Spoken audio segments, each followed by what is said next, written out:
Hello दोस्तों, तो लेकर आ गई हूँ मैं आप लोगों के लिए एक और मजेदार सी सीरीज जिसका नाम है the princess and the werewolf. इस कहानी में हमें एक ह्यूमन प्रिंसेस मिली को दिखाया जाता है जो अपने पेरेंट्स की इकलौती बेटी होने के साथ साथ सबको बहुत ज्यादा प्यारी थी। दूसरी तरफ हम एक बीस्ट वुल्फ किंग को देखते हैं जो मिली को खुद से शादी करने के लिए मजबूर करेगा क्योंकि उसने बाय मिस्टेक इसका होली पर्ल अपनी बॉडी में एब्जॉर्ब कर लिया था। आगे की कहानी जानने के लिए हम बढ़ते हैं इस सीरीज के फर्स्ट एपिसोड की तरफ। एपिसोड की शुरुआत में हमें मिली को दिखाया गया जिसे फिलहाल तो यहाँ पर सब ताऊ समझ रहे थे उसके मास्क पहनने की वजह से और उसे काफी ज्यादा अप्रिशिएट करते हैं। वो यहाँ मिस्टर वोंग के पास आती है जो दाजी स्टेट का एक छोटा सा मिनिस्टर था। वो भी ताऊ को यहाँ पर देखकर काफी ज्यादा खुश हो गया। मिली उसे अपनी अदाई दिखाने के बाद पूछती है कि बिजनेस ट्रिप से आप मेरे लिए क्या गिफ्ट लेकर आए, जिस पर वो इसे तरह तरह के गिफ्ट दिखाने लगा जो काफी ज्यादा एक्सपेंसिव थे। तो मिली भी अपना मास्क उतारते हुए बोली कि आखिरकार तुम करप्शन करते हुए पकड़े गए। वो बोला कि राजकुमारी आप यहाँ, प्लीज मुझे माफ कर दे, मैं आइंदा इस तरह का कोई भी काम नहीं करूंगा। लेकिन अब तो मिली उसे पकड़कर लोगों के सामने ले आई और बताती है कि आपके टैक्स के पैसों से इसने कितनी ज्यादा करप्शन की। मिस्टर वोंग को पोजीशन से हटाने के साथ साथ वो लोगों के पैसे उन्हें वापस करना चाह रही थी, जिस पर वहाँ खड़े सभी लोग बहुत ज्यादा खुश हो जाते हैं। नेक्स्ट सीन में वो हमें अपना इंट्रोडक्शन करवाते हुए बताती है कि मैं दाजी स्टेट की प्रिंसेस मिली हूँ। मेरी माँ और मेरे बाबा एक दूसरे से बहुत प्यार करते हैं, पर क्योंकि मेरे बाबा दाजी स्टेट के बादशाह थे इसलिए उन्हें ज्यादा टाइम नहीं मिलता था मेरी माँ के साथ गुजारने का। इसलिए ही उन्होंने दाजी स्टेट के किंग मेरे बड़े अंकल को बना दिया ताकि वो ज्यादा से ज्यादा टाइम मेरी माँ के साथ गुजार सके। अब वो दोनों एक लंबे ट्रिप पर यूरोप जाने वाले हैं, लेकिन जाने से पहले बाबा ने प्रिंसेस को एडवाइस कर दी कि तुम्हें भी अब अपना लाइफ पार्टनर चूज कर लेना चाहिए, और हाँ, अपना लाइफ पार्टनर चूज करते हुए सिर्फ अपने दिल की सुनना। नेक्स्ट सीन में हमें हमारे मेल लीड ज़ूकाई को दिखाया गया जो कि बीस्ट क्लैन का वुल्फ किंग था। वो खुद से कह रहा था कि मेरी बॉडी वीक से वीकर होती जा रही है, इसलिए मुझे जल्द से जल्द उस होली पर्ल को ढूंढना होगा। फ्लैशबैक से हम 5 साल पहले का सीन देखते हैं जहाँ वो बहुत बुरी हालत में एक जंगल में से गुजर रहा होता है। वीक बॉडी की वजह से वो चल नहीं पा रहा था और तभी प्रिंसेस मिली जो कि दरख्त पर चढ़ी हुई थी वो सीधा ज़ूकाई के ऊपर आ गिरी। इसी के साथ ज़ूकाई के पास से वो होली पर्ल सीधा मिली की बॉडी में एब्जॉर्ब हो गया, जिसे आज तक वुल्फ किंग ज़ूकाई ढूंढ रहा है, वरना उसके बगैर उसकी बॉडी को कोई पावर नहीं मिलेगी। नेक्स्ट सीन में दाजी स्टेट की रानी यानी कि मिली की आंटी उसके पास आकर कहती है कि तुम 20 साल की हो गई हो, आखिर तुम शादी कब करोगी? तुम जानती हो ना कि दाजी स्टेट में तो 15 साल की लड़कियों की शादी हो जाती है और तुम्हारी कजन की भी 15 साल में ही हुई थी। लिटिल प्रिंसेस जो कि उसी कजन की बेटी होती है वो बोली कि हाँ हाँ आंटी, अब आप भी अपने लिए कोई जीवन साथी चूज कर लो। मिली जानती थी कि मैं जितना भी इधर उधर कर लूँ आंटी ने मेरी शादी करवाने से तो बाज आना ही नहीं, इसलिए वो बोली कि आंटी आप खुद ही मेरे लिए कोई लड़का पसंद कर लो। इस पर रानी ने उसके सामने बहुत सारे लड़कों की पिक्चर्स पेश करवा दी और उसे कहती है कि ये सभी बहुत बहादुर राजकुमार हैं, तुम्हें इसमें से जो भी पसंद आएगा हम उसको तुम्हारे लिए डन कर देंगे। मिली बोली कि आंटी मेरे लिए तो ये सब एक जैसे ही हैं, खैर आपको जो मेरे लिए पसंद आया समझो कि वो मुझे भी पसंद आएगा। जब आंटी उसके लिए लड़का पसंद करने लगी तो मिली लिटिल प्रिंसेस को चुप रहने का इशारा करके वहाँ से भाग गई, आखिर वो यही तो करना चाहती थी। नेक्स्ट सीन में ज़ूकाई अपने बीस्ट क्लैन से ह्यूमन वर्ल्ड में आता है अपने उस होली पर्ल को ढूंढने के लिए। मिस्टर जिनो उनसे कह रहा था कि राजकुमार अगर आप मुझे इजाजत दे तो मैं आपके लिए यहाँ वो होली पर्ल ढूंढ लूंगा क्योंकि आपकी बॉडी बहुत ज्यादा वीक हो चुकी, कहीं इसकी वजह से यहाँ के लोगों को हमारे बीस्ट क्लैन के बारे में पता ना चल जाए। पर ज़ूकाई बोला कि नहीं, एक तो तुमने उस लड़की को कभी भी नहीं देखा और दूसरी बात ये कि हमने दाजी स्टेट का कोना कोना जान लिया, बस महल में जाना बाकी रह गया। दूसरी तरफ हमारी राजकुमारी अपने अंकल के लिए एक तगड़ा सा घोड़ा ढूंढ रही थी जो कि आज ही अब्रॉड से ट्रांसफर हुए। वहाँ एक घोड़े को ट्राई करने के लिए वो उसके ऊपर बैठ जाती है, जिसके साथ ही वो घोड़ा वहाँ से दौड़ने लगा। जनरल उसे बचाने के लिए फौरन से उसके पीछे जाने लगता है, मगर तब तक तो वो घोड़ा राजकुमारी को दूर जंगलों में ला चुका। ज़ूकाई ने भी उसे दूर से आते हुए देख लिया। जैसे ही वो घोड़ा उसे नीचे गिरा देता है ज़ूकाई ने फौरन से उसे पकड़कर बचा लिया और साथ ही उसे बेहोश कर देता है। लेकिन इसको टच करने की वजह से ज़ूकाई की बॉडी को जो पावर मिली इससे वो समझ गया कि ये पावर सिर्फ उसी होली पर्ल की हो सकती है। फाइनली इतने सालों के बाद मैंने आखिरकार तुम्हें ढूंढ ही लिया। जिनो बोला कि राजकुमार इसके पीछे तो बहुत सारे लोग आ रहे हैं, हमें जल्द से जल्द छुपना होगा इससे पहले कि वो लोग हमें देख लें। ज़ूकाई की बॉडी बहुत ज्यादा वीक थी, वो मिली को उठाकर नहीं ले जा सकता था, इसलिए कुछ देर के लिए दोनों वहाँ पर छुप गए। जनरल मिली को ढूंढते ढूंढते यहाँ तक पहुँच आया और उसे उठाते हुए कहता है कि राजकुमारी आप ठीक तो हो ना? मिली होश में आने के बाद सोच रही थी कि आखिर वो घोड़ा कहाँ गया और अगर मैं घोड़े से गिरी ही हूँ तो फिर मुझे कोई चोट क्यों नहीं लगी। खैर अब वो जनरल के साथ यहाँ से वापस चली गई। जिनो बोला कि राजकुमार आपने देखा वो लोग इसे राजकुमारी कह रहे थे, यानी कि वो दाजी स्टेट की प्रिंसेस है, जबकि ज़ूकाई की बॉडी तो और ज्यादा वीक होती जा रही थी, यानी कि जल्द से जल्द प्रिंसेस को अपने साथ ले जाना जरूरी हो गया है। इधर राजकुमारी जब वापस आई तो पूरे शहर में रानी ने ये बात पिलवा दी थी कि राजकुमारी की शादी होने वाली है, क्योंकि जब तक वो इसकी शादी करवा कर अपना फर्ज पूरा ना कर दे उनको चैन कैसे आने वाला था। रात में उस लड़के को मिली से मिलने के लिए बुलाया गया होता है और यहाँ ज़ूकाई भी जिनों के साथ आ चुका मिली को यहाँ से ले जाने के लिए। उधर प्रिंसेस उस लड़के से कहती है कि मैं आपके जख्म पर दवाई तो लगा दूंगी, लेकिन मैं आपको बता दूं कि मैं आपसे शादी नहीं करने वाली, इसलिए बेहतर होगा कि आप यहाँ से चले जाओ। लेकिन उसके इरादे तो कुछ और ही लग रहे थे। वो मिली के साथ जबरदस्ती करने लगा, जो बात फौरन से यहाँ ज़ूकाई को फील हो गई और उसे बचाने के लिए निकल पड़ा। मिली उस लड़के से भागते भागते आखिर एक जगह पर फंस जाती है जहाँ ज़ूकाई उसके सामने आ खड़ा हुआ। उस लड़के को कुछ कहने के बजाय वो मिली से पूछने लगा, तो तुम ही यहाँ की प्रिंसेस हो जिसे मैं इतने सालों से ढूंढ रहा था।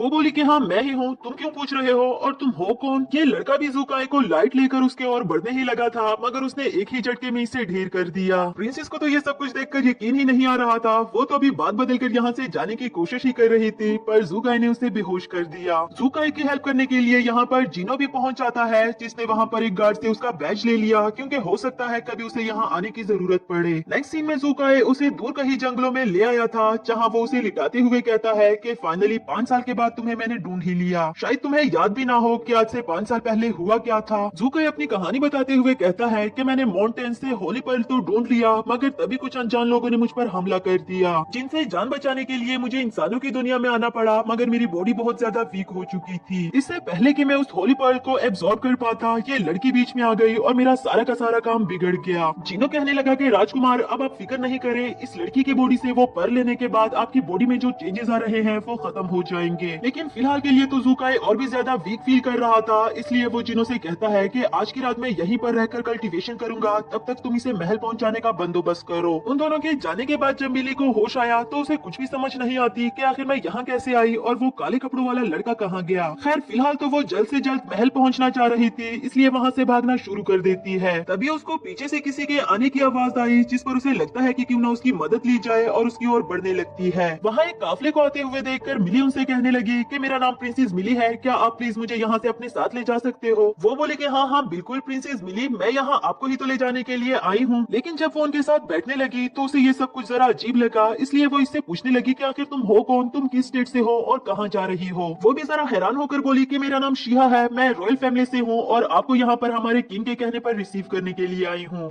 ये सुनकर मिली भी हैरान हो गई कि कौन सा किंग? दासी स्टेट का तो एक ही किंग है जो कि मेरे अंकल है, और तुम मुझे कैसे नहीं जानती, मैं यहाँ की प्रिंसेस। लेकिन शिहा को तो दासी स्टेट के बारे में कुछ भी पता नहीं होता। वो कहती है कि हमारे बीस्ट प्लेन का तो एक ही किंग है जिसका नाम ज़ूकाई है। दोनों ही एक दूसरे की बातें सुनकर बहुत ज्यादा कंफ्यूज हो गई थी, और मिली तो उसे चकमा देकर यहाँ से भागने का सोच रही थी, उसे ये कहकर कि मुझे बहुत जोरों का वॉशरूम आया है। जैसे ही वो थोड़ा सा भागकर आगे पहुंच जाती है तो शिहा फौरन से उसके पीछे पहुंच जाए, ये कहकर कि क्या आपका काम हो गया तो फिर चले हम। जिस पर मिली हैरानी से पूछने लगी कि आखिर तुम इतना तेज कैसे भागी? वो बोली कि मैं एक बिल्ली हूँ तो तेज भागना ही तो मेरी खासियत होगी ना, चलो अब मेरे साथ चलो। इसके बाद शिहा उसे अपने साथ सवारी में बिठाते हुए कहती है कि घोड़े भाई इस तरह जल्दी चलना, हमें वैसे भी बहुत देर हो गई। इस पर तो हमारी मिली और भी ज्यादा हैरान हो गई कि आखिर ये चल क्या रहा है, क्या ये लोग वाकई में ही घोड़े हैं? लेकिन जिस तरह तेजी से वो लोग भाग रहे थे, यकीनन सिर्फ घोड़ा ही भाग सकता है। वो दिल ही दिल में सोच रही थी कि क्या गॉड ने इन लोगों को कोई स्पेशल क्वालिटीज दे रखी है क्या, जो हमारे दासी स्टेट के लोगों में नहीं। फिर वो शिहा से उसके किंग के बारे में पूछने लगी कि अगर तुम बिल्ली हो और ये लोग घोड़े तो फिर वो क्या है? शिहा ने बताया कि वो वुल्फ है, क्या आप उसके बारे में नहीं जानती? ये तो कितनी अजीब बात है। खैर आप कौन सा एनिमल हो? मिली ने भी उसका मुंह बंद करने के लिए कह दिया कि मैं रैबिट हूँ। नेक्स्ट सीन में जब वो यहाँ पहुँच आई थी, उसे बीस्ट सिटी का नेम नजर आया। शिहा उसे अपने साथ ले जाते हुए कहती है कि चलो मैं आपको अपनी बीस्ट सिटी दिखाऊं। यहाँ के सभी लोग इंसान होने के बावजूद भी जानवरों की तरह हरकतें कर रहे थे। ये सब कुछ मिली को बहुत ज्यादा अजीब लगता है। कोई पांडा की तरह खा रहा था तो कोई सिल्क वॉर्म की तरह ट्रेड बना रहा था। उसका ये हैरानी वाला फेस देखकर शिहा उसे कहती है कि क्या आप भूल गई हो कि आज से 100 साल पहले का जो राजा था, उन्होंने एक एंशिएंट बुक में प्रिस्क्रिप्शन देखी थी जो उन्होंने एनिमल्स पर अप्लाई किया। इसके बाद सभी जानवरों को इंसानों की तरह जिस्म मिला, लेकिन उनकी क्वालिटीज अभी भी जानवरों वाली हैं। मिली को शिहा के साथ देखकर यहाँ एक और लड़की उन्हें बड़े अजीबोगरीब तरीके से घूर रही थी, पर वो कौन है ये तो हमें बाद में जानने को मिलेगा। खैर किसी न किसी तरह वो शिहा को चकमा देकर उसे जान छुड़ाकर वहाँ से भागने लगती है अपने घर जाने के बारे में सोचकर। तभी उसको किसी और ने पकड़ लिया जो उसे स्मेल करते हुए कहती है कि लड़की तुम में से इतनी अजीब स्मेल क्यों आ रही है, कहीं इसका मतलब ये तो नहीं कि तुम बीमार बीमार हो चुकी हो। आसपास खड़े हुए लोग भी कहने लगे कि हाँ, डॉग्स की स्मेल करने की खासियत काफी ज्यादा होती है, यकीनन तुम बीमार हो चुकी होगी, तुम्हें डॉक्टर को चेक करवाना चाहिए। पर मिली उनसे ये कहकर भाग गई कि नहीं, मैं बीमार नहीं हुई, बस मैंने परफ्यूम लगा लिया था। तभी हम देखते हैं कि ज़ूकाई उसे ऊपर से खड़ा देख रहा था। वो कहता है कि ये यहाँ के लोगों से डिफरेंट है, इसलिए उसका यहाँ पर रहना मुश्किल होगा, लेकिन मैं इस लड़की को एक ऐसा मकाम दूंगा जिसके बाद कोई भी इसे नुकसान ना पहुंचा सके। जब जीनो ने पूछा कि राजकुमार आपके इरादे क्या है, तो वो बोला कि मैं इस लड़की से शादी करूंगा। इसी के साथ हमारा यह एपिसोड खत्म हुआ।